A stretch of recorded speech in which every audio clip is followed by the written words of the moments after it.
Hi, I'm Dreena, and this is How I Got Here with Dreena Whitfield. Today, we are talking with the amazing Dr. Lakeysha Hallmon, a visionary entrepreneur and the founder of The Village Market, a social enterprise that empowers Black businesses and promotes cultural awareness through events and products. So today I'm talking with Dr. Lakeysha Hallmon, CEO of the Village Market here in Atlanta. She's one of the most inspiring entrepreneurs I know. She's my birthday twin, and I'm so excited to have her here today. And because we're friends, I get to call you Key. Everybody don't get that chance. So, Key, thank you so much for joining me today. I'm excited. Yay, finally. I mean, we've tried to do this for about a year. You know, timing is everything. It's the perfect timing. It's the perfect day for it, perfect season for it. So I start every interview with this question. It might stump you. It may not, just because you're a Key, right? But when you were in high school, when you were graduating, what did you write in your high school yearbook when it said, in 10 years, I'm going to be blank? So that totally didn't stump me, only because I actually recently looked in my high school yearbook. I was working on an assignment. So what I wrote so many years ago, not to date myself, is that in 10 years, I will own a number of small businesses, and I would have traveled extensively to many countries. Oh, you already knew. I don't know how 18-year-old version of myself knew, but apparently, I don't know if it's an ancestral download, but somebody knew something. Yeah. And it made me tear up a bit when I read that. Wow. Like, that's like just forecasting what you're doing now. So you were raised in Mississippi. How did you end up settling in Atlanta and building your brand here? I am very fortunate to be from the state of Mississippi. I always let people know that. Yeah, very fortunate to be from the state of Mississippi. But what led me to being in Atlanta is because Mississippi, though, has a great bandwidth for opportunity. When I was growing up and accelerating, Mississippi could not meet where I was in my life. I wanted to always be close enough to home and be able to see my grandmothers and grandparents in real time, and my parents, my mother, who was living at the time when I made this move. So Atlanta was far enough for opportunity, but close enough to always be able to be less than 5 hours by car, 1 hour by plane, to be able to get home to my family. Mm-hmm. And what about building your brand here? When I moved here, I had no idea about brand and building anything. So I'm glad, that's the word we're using now. But when I moved from Mississippi, my aspiration was to be able to just expand in my creativity. Going to HBCU, I went to Tougaloo College. I learned a lot about what it meant to be Black in my fullness. And I learned about just so many amazing artists, so many amazing lecturers, things that had my brain just booming. And I wanted to be in a city that could reflect that to me. And when I got here, first, what I heard about Atlanta is that it could reflect all the things that I learned about. When I got here, it wasn't a brand that I was hoping to build. I was really myself that I was hoping to build and to grow into. But as Atlanta does for everyone, Atlanta, when I got here and got my feet under me, I started to see what I wrote in my high school yearbook, that this was a place where I could actually open a business. I was a teacher at the time, so opening a business is not what I didn't have that vision. Mm-hmm. But being here and being in a place that's so ripe with small businesses and opportunities, then these visions came to mind of opening businesses and really expanding the work that I do beyond the classroom. It happened quite organically, but I can't tell you that there was a blueprint that I had or a 10-year goal that I had for myself in building a brand, or building identity in Atlanta. I just wanted to come here and expand fully in my being. Atlanta is a magical place. It's where everyone who's Black essentially comes and feels like they can come and make it, and a lot of them do succeed. However, there's also a lot of, I'm trying to figure out the right word. You know what I'm about to say. When it comes to Atlanta, a lot of folks who are not legitimate business owners and basically it's just a lot of scammers here. So how did you navigate those waters first coming here to like launch your first business? And what was the first business? Yeah, so I believe almost any major city has many faces. Mm. And one of the faces of Atlanta, there are people who are not authentic. Those are people who we would consider as scammers. See, you said it a better way than I did. Because I love this city. I know. Because I love this city. So, and I want to make sure that people understand that Atlanta is not different than New York, Miami, LA, that there are always going to be different pockets of what a city possesses. And so it is very true that Atlanta also possesses the less authentic people. But also in Atlanta, there's a great deal of authentic people who came here and who would not allow their dreams to be deferred. There are people here like myself, the dream was actually actualized in this city. I think what's different from Atlanta than other cities, that you can come here as a Black person, as a Black woman, whatever gender, whatever sexual preferences, you can be fully who you are in this city, have an idea, scale that idea. I don't think other cities really possess that. That's very true. In the sense of being Blackness in your wholeness. But as far as me trusting this city with my vision, I didn't trust Atlanta with my vision. I trusted myself. I trusted myself to be a good steward of what I was birthing and making sure that people that I allowed in close proximity to this gift that I possess, that they were genuine people. So it's not a business that I presented to them. I presented myself. And through presenting myself, I had an opportunity to do some screenings of who people are. And do I really trust who you are and your being in this place in your life? And as I built my ecosystem, since that's the word of the year, as I built my ecosystem, then I started to understand who were the people that could assist me in building the Village Market. But my first business before the Village Market was my consulting company, Phoenix Wings. That gave me my first tester of entrepreneurship, clients, and learning that industry. And then a year later, I had the vision of creating the Village Market. So how did you go from this transition from education to the Village Market? I was, and I know that other, especially classroom teachers who have other aspirations, it's hard to see yourself beyond the students that you love so much. And I'm thankful that when I was actually physically in the classroom with students, that the only thing I wanted to do was be the best teacher they ever had. I'm grateful that I didn't have a double consciousness of wishing that I was somewhere else. When I taught for the 9 years that I did, the only thing I wanted to do was be the absolute best English teacher, best experience that these young people ever had in their life. That when they thought about many years ago, many years far beyond that moment, who was their best teacher, maybe it's ego, but I want them to think about me. I want them to think about the things that, they learned from the classroom. When I got out of the classroom and started working with the Georgia Department of Education, I began to see the world more broadly and broader scopes of what it meant to look at a education system as a tool and vertical in a community. As I began to go to other communities across Georgia, I saw poverty in the same way I saw poverty in Mississippi. And I started to be inquisitive about, how does a family beyond education get out of poverty? And my research led me to entrepreneurship and small businesses. I see that and still see that as a vehicle to change a family's legacy, thus change the community's legacy. And what opens there, who hires there, in upward mobility in a more holistic way.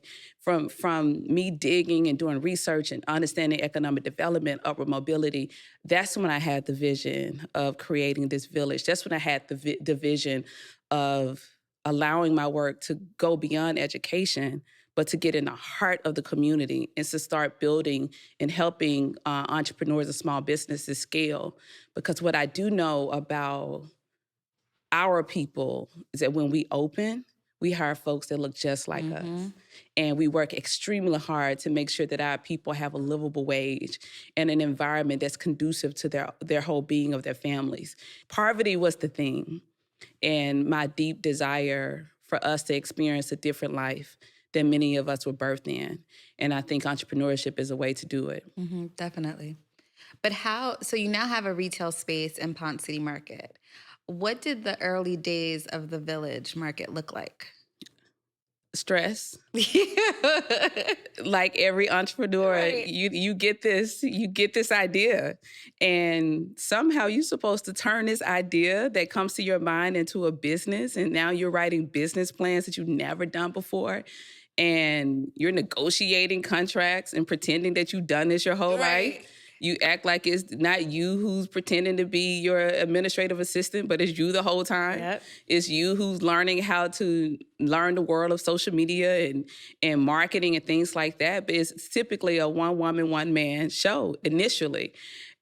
That's what the Village Market was in the beginning. It was, I had an idea. I knew the idea was really ripe with opportunity. But I did not know exactly what I had envisioned for myself. I had no idea it would boom into this thing that it has become.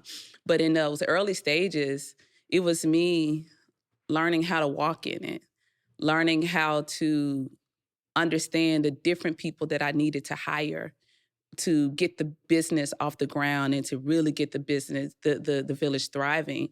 And it started in the way that I was most comfortable, gathering people in a space that we can learn. I was a teacher. I had years of experience of doing that. And so my first tester in the community was getting people at my homegirl coffee shop so they can, so people from the community can learn about entrepreneurship. But I started where I was most comfortable, and that's in front of people in a space of teaching and getting other thought leaders in a space to also share their knowledge. I mean, I've been on calls with you and have seen you kind of like you don't play.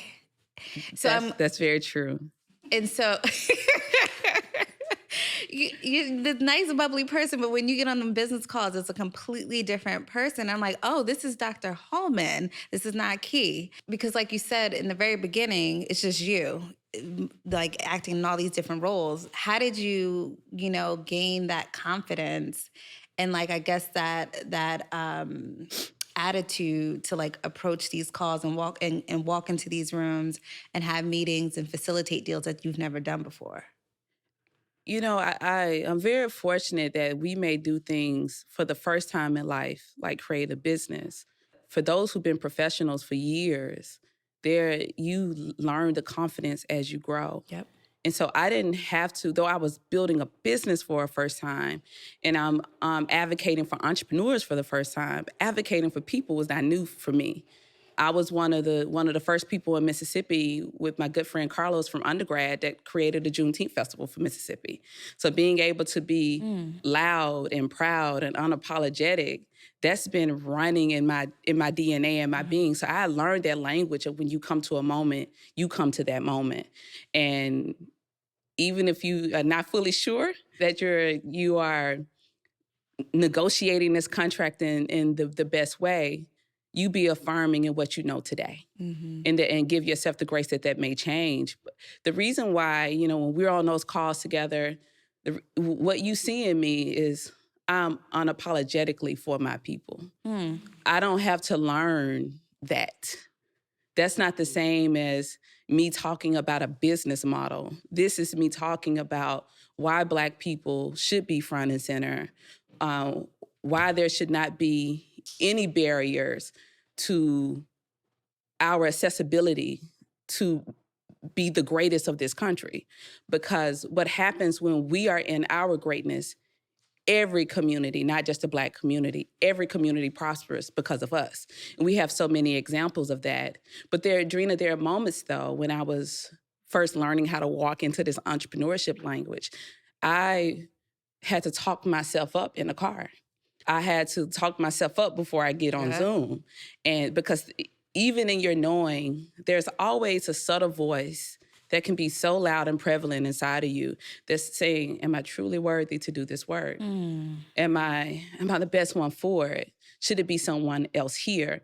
And I really want entrepreneurs, and especially people who are thinking about entrepreneurship or thinking about being and answering their calling.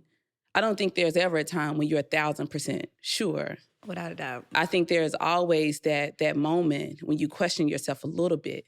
The difference between those who question themselves 99,000% of the time versus that 1% is that we do it anyway. I love when I read things about do it scared. I've done a lot of things scared. It just doesn't look like I possess fear. At all. Even right now. And I know you. And you just... All right, Kurt, sorry, keep going. Yeah, I think it's important, though, that we always have to pick pieces of ourselves up off the floor. Always. And we have to come to these moments as best we can to know that it is a privilege to be the one that's on a call. And that I need to convey this message this time in the most concise way as possible so people are not confused about what we're working towards, why we're working towards it, and then for other entrepreneurs to know that you're not by yourself on this journey. So I am very grateful that it's me. I'm also very grateful that there are peers who help me show up fully to those moments, people like yourself, my story is that I'm a story that it's never just me alone. This is my community, my village in the present. But I give so much reverence to the ancestors who made it very possible for me to sit in seats and walk on stages and to negotiate with large corporate companies. I just know that I'm not in this space by myself. Yeah, and I love that. So, I mean, you've worked with more than 1,500 businesses, and you've helped them facilitate over millions of dollars in sales. Like, how is that possible? How have you been able to do that? It's an interesting thing. I wish I had like the best academic answer. I don't have it. So I'll try to work through this response. The only thing that I know that I knew to do was just to pull the greatness out of that entrepreneur. It's not something that I didn't have to be the person that made the sale. I had to pull the greatness out of that entrepreneur, that small business, so they can operate in their higher self, so they can make all the sales. And as far as getting the community to encapsulate small businesses around support and allowing support to truly be a verb, meaning you spend your money where your people are, I didn't pretend that that's what I was striving to do. I said that Black businesses deserve your money. Not deserve your money simply because they're Black, but because they're Black and excellent. And these products that you are getting are some of the best in the world, not just the best in Atlanta, not just best because they're Black, best because they're the best. And you have to give, when you're in a space where you're trying to galvanize hope, galvanize action, you have to be clear on what the directions are. People shouldn't be confused. Spend your money where your people are. I don't know what's more clear than that. Where your people, spend your money. Right. And at the end of the year, and you're looking at your cash flow and where you spend money, if that money didn't trickle down to a Black person, then my question is, are you really true to it? Very true. You mentioned like you're helping these Black businesses like set them up for excellence. What does that look like? Excellence for me, and making sure entrepreneurs have everything that they need, is challenging them to look at their systems, their operation, their customer service process, the quality of their products, their labeling. Is all of that the best it can be? Are you investing the money where you should be investing your money? Right. And not just putting that charge to them, but at the same time giving them the village to support them in operating in the highest of their customer service, getting marketing and branding people out in the community, those who are like pillars in the community to share what they've learned in these bigger industries and trickle that down to a small business. So that comes to resources, technical assistance services, and things like that. One thing that I love about the village retail at Ponce is like when you walk in, you see this beautiful green wall with this neon sign that says support is a verb. How did you go about identifying that as like your mantra, your mission? It's one of those organic things again. I was in 2016 when I launched the Village Market. I asked myself the question, what is it that I'm trying to employ to the community? What do I want them to do? And then what's the thing that can like stick to their ribs almost, that they can like, oh, yeah, it is a verb. I get that. And what I wrote down at that time was just support. But I even challenged myself further that it just can't just be support. Like, what are you telling them about support? Give direction. And then I wrote that it's a verb. It's an action. And so I tested it with some friends. I was like, don't just gas me up. Is this good? Would you wear this on a T-shirt? Would you say this if you were in your meeting? If you were a nonprofit and you're trying to get people to support your organization, would you say support is a verb? And maybe they were gassing me up, Dreena, but they said yes. They said that that support is a verb was a thing. Yeah. And I took it and ran with it. Village market, support is the verb. Spend your money where your people are. There's enough for all of us. Those were the pillars of the organization. And we tested it again, like on a T-shirt, and folks loved it, and people started hashtagging it. And that's when I knew, I'm sure, just like Nike, just do it, that you know in that moment, oh, this is exactly what I'm trying to echo to the community. And to me, support is very much so like love. It's a thing that we all need. It's a thing that on our best and worst day, it's the reason why we've been able to survive moments, because people have put some action behind that support. What's your advice that you would give to entrepreneurs who may not have the support, like from their friends, their families? There's a lot of naysayers in their circle, or just people that aren't fully grasping to their concept or their dream. When you start a business, there's folks that either support you, or then there's folks that's like on that other shoulder, like saying not a thing gonna work. Like, what advice do you give them? That's a really great question. The biggest advice that I would give those that people don't meet what they're sharing with them with the enthuse is to offer them grace. Offer them grace, because people can only give you what they possess, and people can most time only believe what they've seen. And so if you're one of the first in your family to launch a business and everyone else has worked in a traditional work environment, starting a business feels like a sense of unsafety.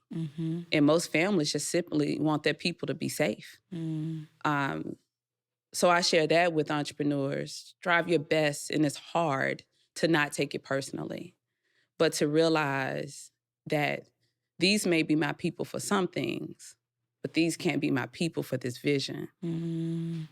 Then go out in your community, because there's other entrepreneurs, there's other peer groups out there.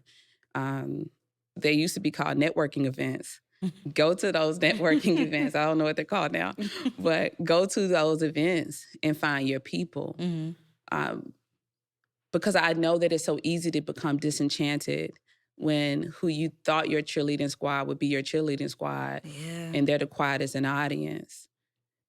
The only thing that is telling you is that they can serve me in some ways, but not for this. Doesn't mean you have to cut them off because they didn't believe in your business. Now, unless they need to be cut off for other reasons. But if just because a family member or friend doesn't support your business, people can only meet you from where they are. Go out and you find your people. But even in the pursuit of striving to find your people and community, the greatest thing that you can do is build anyway. Build, refine your process, make sure that it possesses excellence, because as you build, your people always come. And it's hard for someone, even if they want to not see greatness, even if they strive to kind of hate a little bit.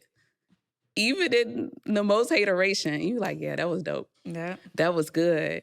And so for entrepreneurs, the thing that you can control is the greatness that you put into your product. Build with greatness, your people truly come in the most organic and most authentic ways. And then you get to this place in your life where you look around. It's like, when did I build this village? You built it when you built your thing in such a way that people had to gravitate to it. But I go back to say how normal it is for the first people that you share your vision with. It's very normal for some that they can't see it. They didn't get the vision. They were not trusted with the vision. and that we are created for our village to expand. So this is only going to expand you to a greater version of yourself so you can do the work in a greater way than how you would if you only relied on that first community. I love that. They didn't get the vision. They didn't get the vision, and you did. How amazing it is to be trusted in such a way, to be given the gift to birth your vision and to build something that people are going to either utilize in their house, listen to on their podcast, or come shop from at Pond City Market. That's a gift. I love that. And I love that little drop you just did there. You know, that was smooth, right? I'm learning. I really hope, and this is because I just know things are happening, I really hope you have a podcast coming up and like you have a book, because you are truly inspirational, insightful, and I just feel like the work that you've done here in Atlanta is amazing, but you're moving into a national space now where I think it's going to just take you into a whole nother stratosphere. So just talk to me a little bit about Elevated Cities. Absolutely. And thank you for that compliment. It's so easy to skirt past it, you know, when people are feeding you with goodness. But I want to tell you, thank you for seeing me. And thinking about expanding the work nationally, during the pandemic, I launched my nonprofit, Our Village United, at a time when it was very necessary for Black businesses to have the resources that they need to scale and grow. Resources, the village, technical assistance to help you solve those small business problems and challenges, and then access to capital. All those things embody what Our Village United is. And during that time, I created an accelerator program called Elevate. We started here in Atlanta. We work with over 100 entrepreneurs in the heart of the pandemic to ensure that these 100 businesses will stay open. What happened, businesses scaled incrementally through the process, and that gained the attention of some national partners such as MasterCard, who looked at the work that we were doing and say, you know, you all are really breaking the mold here. How do we become a part of what you are doing? And through probably a year and a half of relationship building with MasterCard, and I want to hope everyone hears a year and a half of relationship building, you have to know who you're in relationship with and not just jump into a relationship because it's a large corporate partner. It takes a while to identify, can both people be trusted with a community that is deserving of trust? And so it took us a year and a half to really navigate that relationship and see what it was going to be. And we came to a place that we realized that Elevate can become Elevated Cities, and that we would target 10 cities that MasterCard were already working with in their In Solidarity initiative. So we decided to expand in those cities. But what has happened, Dreena, we're expanding in those cities within 2 weeks from now. But we've picked up even more cities just by releasing our marketing around what Elevated Cities is. That we didn't have Chicago on the list. Now we have businesses from Chicago. We have businesses from Miami. We have businesses from Charlotte. And these things were not a part of our initial campaign for what Elevated Cities meant. And so we're excited that we're going to expand to a number of cities across the United States.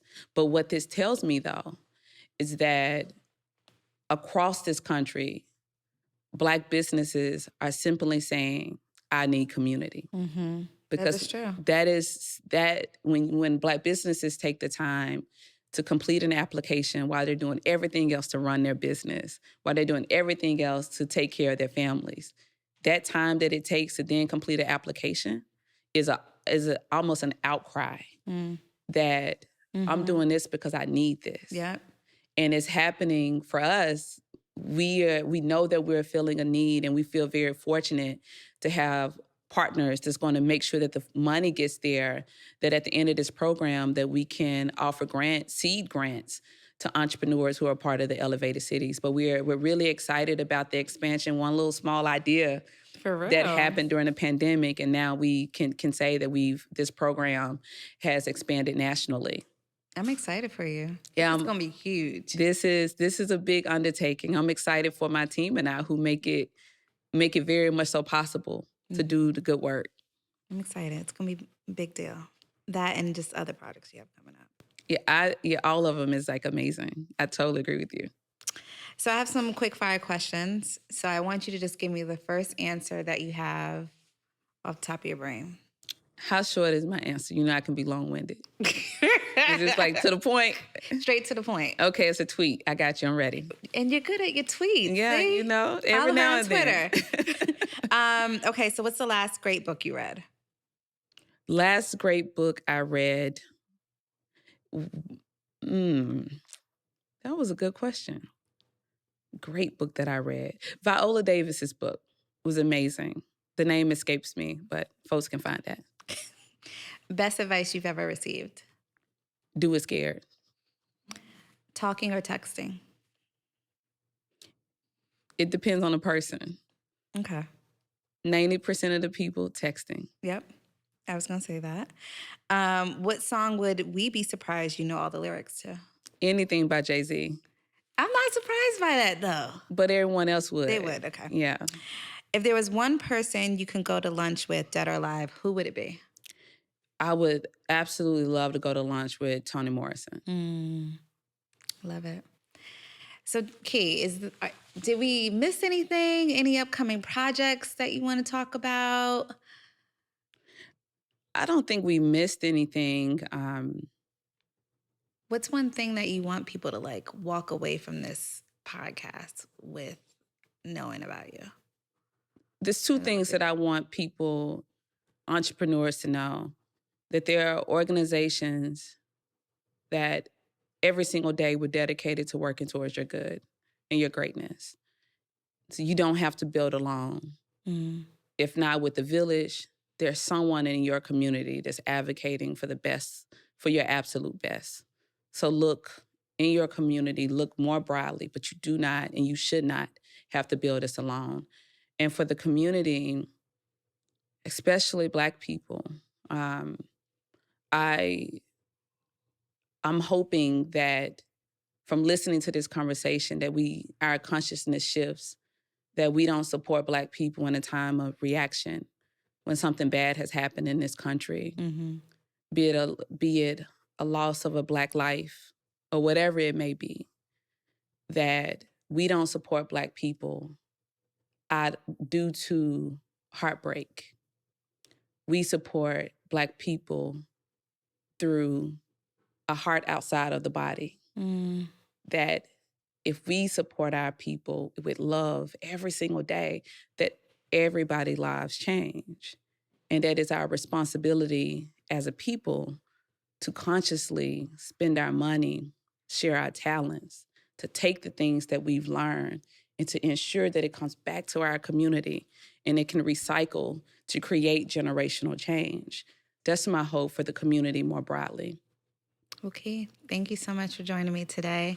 Before we hop off, where can folks find and follow you? Sure, so people can follow, especially entrepreneurs, Our Village United is Our Village United on all platforms. OurVillageUnited.org is the website for those who want to sign up. And for those who want to follow me, is Dr. Key Hallmon on all platforms. Thank you so much. I'm so grateful for you. You don't understand. I absolutely adore you, and I think you're just amazing, so thank you. Thank you so much for having me. Yay.